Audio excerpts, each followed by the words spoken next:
तो आप लोग कैसे हैं? मैं भी बढ़िया हूँ। आज आप लोग को ऐसा चीज दिखाने वाला है। तमिलनाडु में है हम।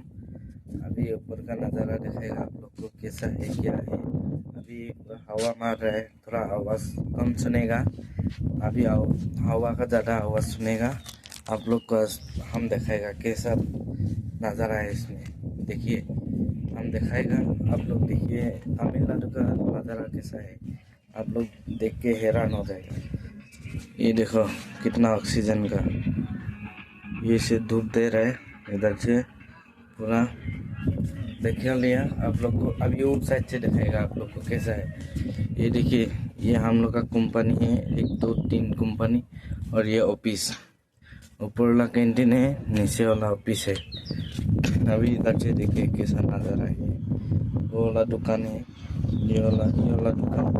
अभी इधर से गाड़ी जा रहा है, इधर से पूरा कंपनी है, इधर से इधर पूरा जितना दिखाई दे रहा है पूरा कंपनी है ये।